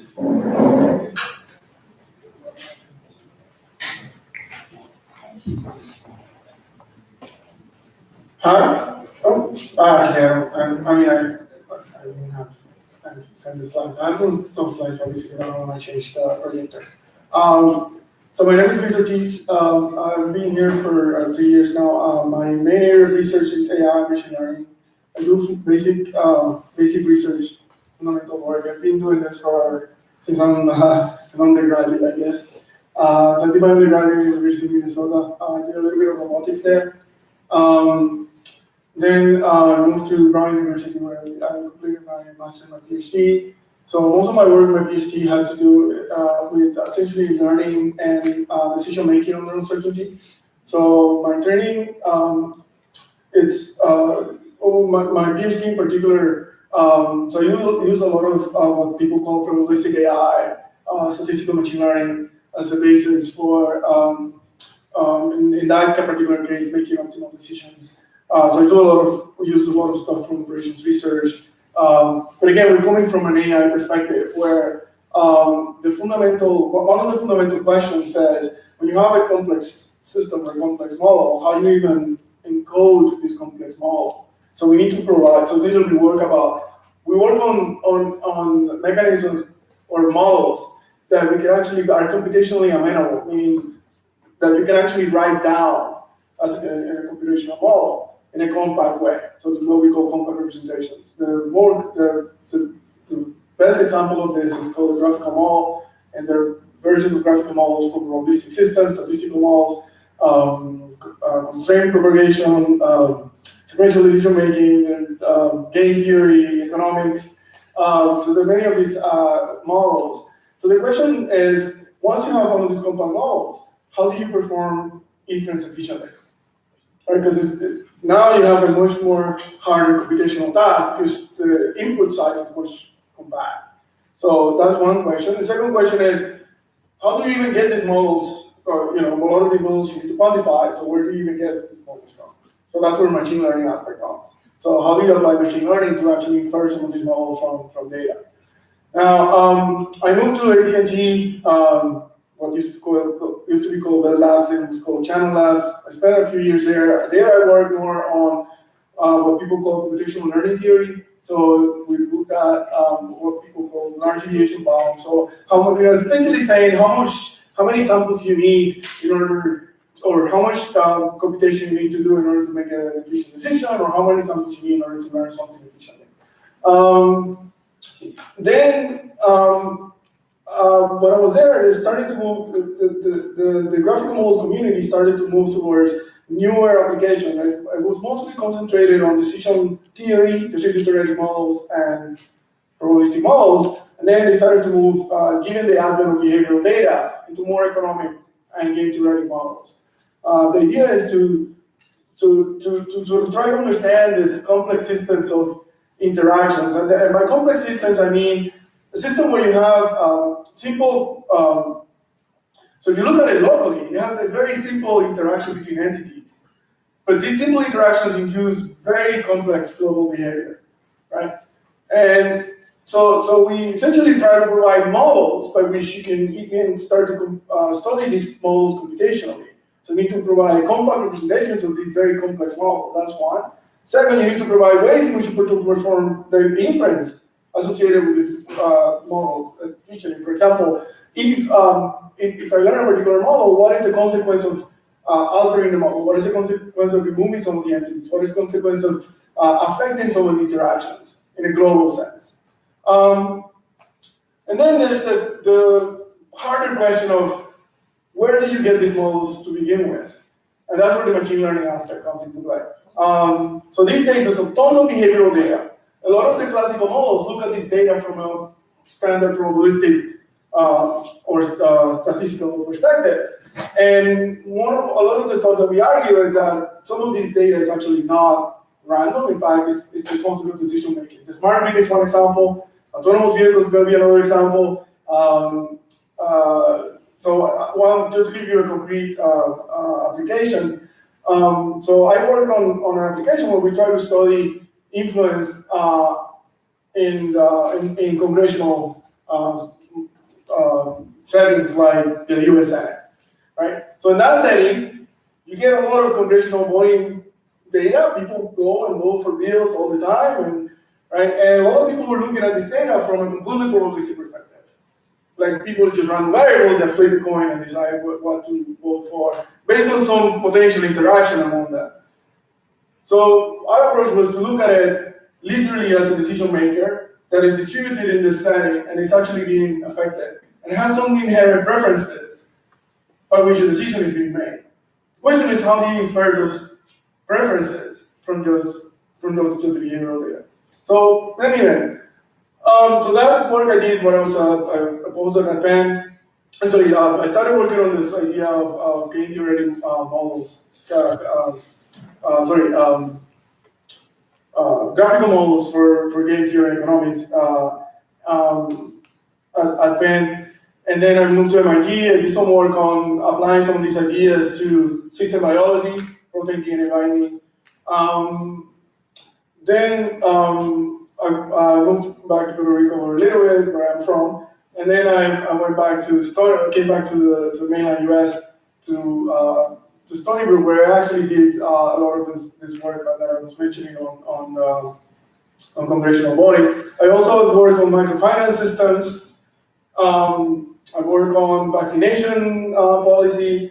So there's a lot of these examples. Now, let me tell you what I'm really interested right now. I'm really interested in this idea of coordinated routing. So if you actually look at the system that is envisioned right now for autonomous vehicles, I mean, if you truly believe what they're trying to say, essentially most of the vehicles out there will be autonomous, right? But now essentially that removes the human from the decision making because the autonomous vehicle is making a decision for you. It is a rational agent, many rational agents making decisions. And the question as a policymaker is, what is the consequence of this smart behavior? And as we know from social science 101, a lot of smartness doesn't necessarily lead to a very nice global outcome, right? So the question is, how do you try to alter the system to achieve certain outcomes in a minimal way possible as a regulator, right? So again, those are the type of questions. For instance, how do you do coordinated routing of vehicles when you actually need to take into account this idea that that there's essentially independent rational agents that may or may not follow your suggestion. I've been working also on problems on autonomous vehicles related to RAM merging and looking at it pretty theoretically. These days I'm also looking at social networks, and particularly how do you actually infer the interaction of individuals on online game settings. For instance, a lot of the multiplayer team online games. What can we learn from that interaction? Moving forward, I guess that's I've also worked on more fundamental questions. For instance, what is the theoretical computational learning theory properties of ALGOs, which is one of the classic algorithms.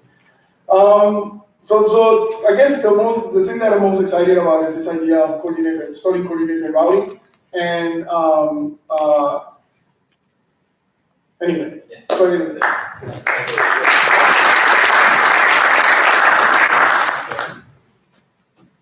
So this would be the last talk. So there are all oops. Are you fine?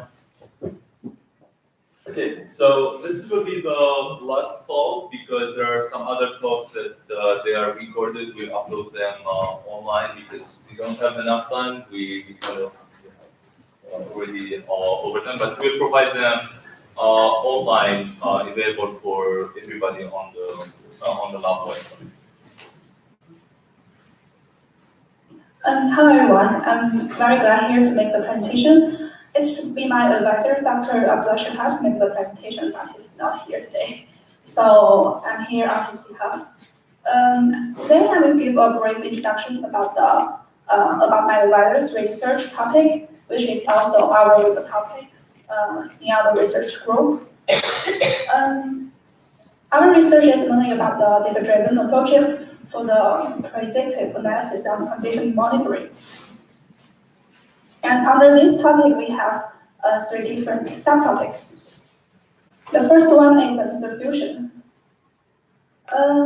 As you know, when we do the analysis, we have a lot of different data sources, and in most cases, some of the data sources gives a lot of information, and which is very helpful to the result.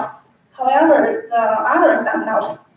So we have to choose the appropriate ones from the pool and combine them in a way, such as the linear or nonlinear functions, to improve the performance.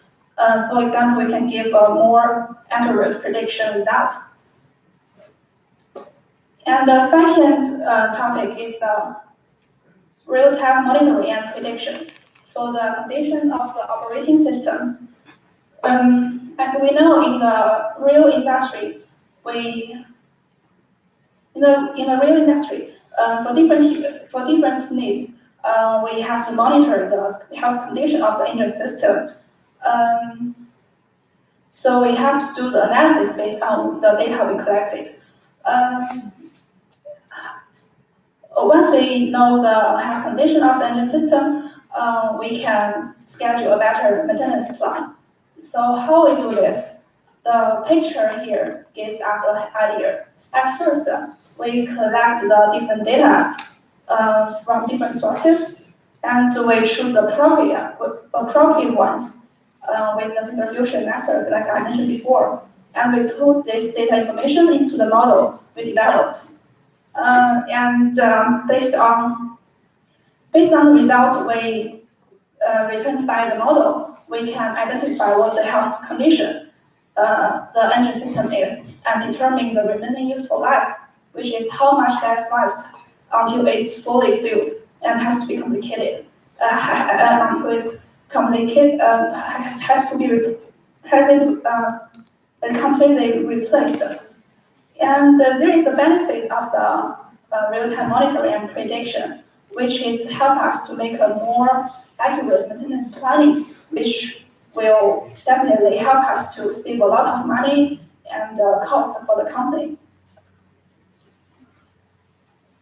And the third topic is the transfer learning and collaborative modeling, which means that if we can use the knowledge we gain from one problem and apply it to a different problem that's a very related ones. There is a project we are doing about the transfer learning, which is the Alzheimer's disease project. We try to transfer learning between the different patients. For example, we trained a model based on the data set of one patient. If we can use this knowledge to apply it to the next patient, that's the project we are mainly focused on. So that's all. Thank you.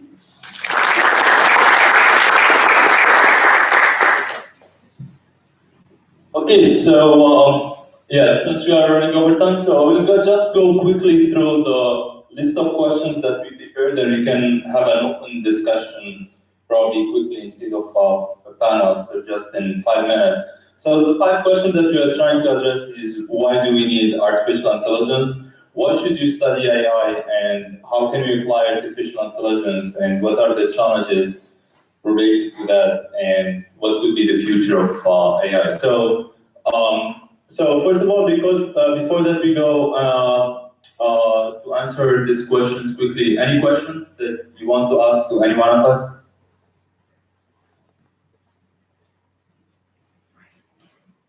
Okay, so any one of the speakers want to start with any of these questions? Probably one of the obvious ones that probably Borhanu addressed during his talk already is, why do we need artificial intelligence? And we discussed several examples about autonomous cars and so on. So why should you study artificial intelligence?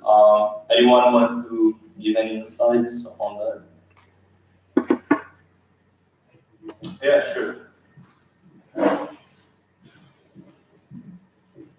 Okay, so why do we really need to study AI? One of the which is kind of the whole discussion about artificial intelligence and what could be the challenge. So, Arisa, do you want to take over this question? Well, we know that as humans, once we go out and, let's say, in the bushes, there's a tipping point. Once we walk, we can easily handle that. But currently, the problem with the current AI techniques that we've got is that a little bit of change, let's say even the super finely tuned Go player that Google has done, they change the rules a little bit, and then you have to do retraining again and again and again. Now the problem, I mean, of course, one of the limitations that should be addressed is to being able to adapt online and on the fly, specifically for locomotion and manipulation.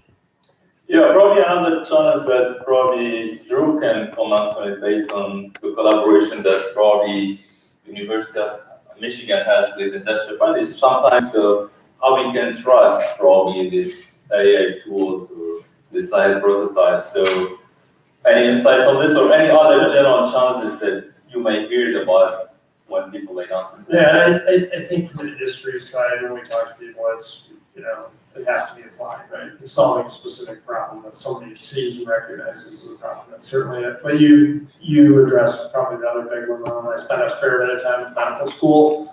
The notion of something being done in a black box, especially as it relates to human care, is not going to be accepted well, probably ever. So there has to be a lot of support around that. That is the limit of AI right now. You're going to have significant explanation and validation of what you're doing when it comes to a decision that's going to affect a patient. So that medicine is probably one of the more interesting places, obviously, outside of autonomous.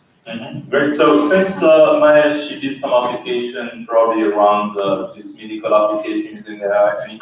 Yeah, sure. I mean, there are general shortcomings still in AI, and the trend is really good, but definitely there are many areas that need to be improved. One of the most important ones is the publicly available data sets, like good benchmarks, especially in the medical field. It's a really big problem. And most of the hospitals, they have their own research and they have their own data, but they don't share it with anyone else. Even in software engineering, I see that the people are doing empirical studies, and most of the time they don't compare their work with anyone else, because in that field there is no good publicly available data set to compare, and that is what makes the algorithm, makes the field to grow. When you can challenge yourself by achieving better accuracy than the other people that they already done in this field. So I think along with other aspects in data that needs to be improved, like security and other things, Yes. data is really important. Yeah, and since you talked about security, I think that privacy is one of the main challenges in general when we deal with AI, because it's based on data. So probably the analysts doing security work using the AI stuff that you probably comment on each challenge. Yeah, so I was not thinking of talking about security. I was adding something about the limitations of AI actually. So one of the things where AI struggles is on tasks that are intrinsically human. For example, emotions, feelings, subjective thinking. These are basically the blind spots of AI systems currently.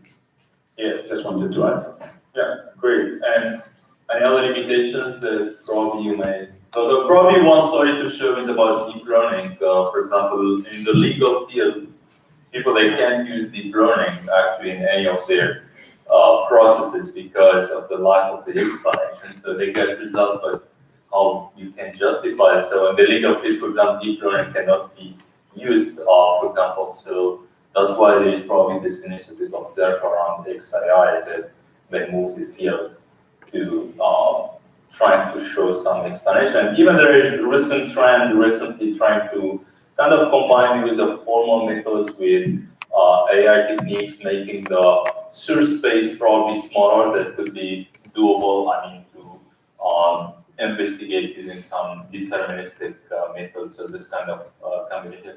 Probably, David, anything from your application areas where you face some limitations using, since you work with as well in the medical field, application problems? Yeah, so if I think about something like reinforcement learning, a lot of times I say, okay, there's a helicopter and some speed control, but really the dynamics of that are pretty simple. So I look at what I do now impacts me in the next step or next period. So from a dynamic programming standpoint, we have a system that lends itself to kind of simple rules, maybe reinforcement learning, for example, would work well. But from what I find with the management questions at, say, Mayo Clinic, I don't know that it can handle the richness of the level of constraints that they want to apply, like sort of like side constraints. I have questions about the capabilities there. Yeah, good. And probably one last question to just close this great discussions and talks about the future of AI. Probably I can start with some insights on this. Something that there was hearing a lot from either industry and the academic fields is about how we can validate and test these AI techniques, because due to the randomness in this algorithm, so sometimes even for the same inputs, of course, you get different output to the stochastic nature of this algorithm. So one of the challenges is how we can actually verify and validate this algorithm. And probably another challenge that you can have an open questions about it is like, to what extent could the machine intelligence could outperform the human intelligence, and what could be the risk that could be associated with that? So anyone want to take on these challenges or other insights about the future AI, something that makes it, yes? So what if you can't control it? Yes, that's the last question. It's, what happens if you can't control the intelligence of the machine, if the machine can continue learning to the point that it may outperform, human intelligence. That's actually what happened, probably in the past when we are looking to watching, for example, some films, that's probably 20 years ago. This is what is happening today. So probably what we are watching today in some films about, machines that can take control on stuff better than humans, that's what we'll see probably 10 years or 15 years from now. So there is a whole field, of research around trying to estimate and predict, to what extent we can overfeed the intelligence of a machine, or how can we predict the behavior of an intelligent system. Because to control a machine, the main challenge is in general how you can predict its behavior. But using this, random algorithms, it's a challenging question. It's hard to predict what would be the reaction of machines to that. So, yeah. Anything that you brought up? Yes, Farhan. So, David? Okay, so I just wanted to follow up on my last slide where I talked about, the future of AI. So one of the hot debates in the scientific community, especially in AI, is how do we make AI fair, accountable, transparent, and ethical. So this aspect of artificial intelligence is a huge subject of debate in industry, in academia, even among the policymakers, because once you encode the bias you have on the ground into the bloodstreams of these algorithms, there is no going back. You just use those algorithms to drive decisions that are usually very critical. For example, if you want to arrest someone, if you want to charge someone based on the outputs of an AI algorithm, or if you want to decide my insurance premium just on the output of a given AI algorithm, you have to ask yourself whether that data was clean of bias that comes usually from what people encode into the data. So I think this side of AI, among other things, would be a very interesting thing looking forward. Great. So, I just want to mention at the end that we'll be continuing these activities within the AI lab, but starting from now we'll be a little bit more close. So in case that you want to join our mailing list, please send me an email, or if you complete already the form to reserve to attend this meeting, so I have already your email address. We'll be starting having some reading groups combining of grad students and faculty presenting on different theoretical and also the applicant different AI techniques, including reinforcement learning. So as you have seen in the different presentation, people that are using the same AI techniques but for different kind of applications. So we try to meet together and try to share experience around that. And then in addition to that, also to the reading groups, we'll have some distinguished seminars on AI and grad students presenting their work on AI. So if you're interested in all this activity, please feel free to reach out for the next meeting so I can add you to the mailing list and attending the remaining activities of the lab. So thanks everyone for coming. So okay, thank you. Enjoy your weekend.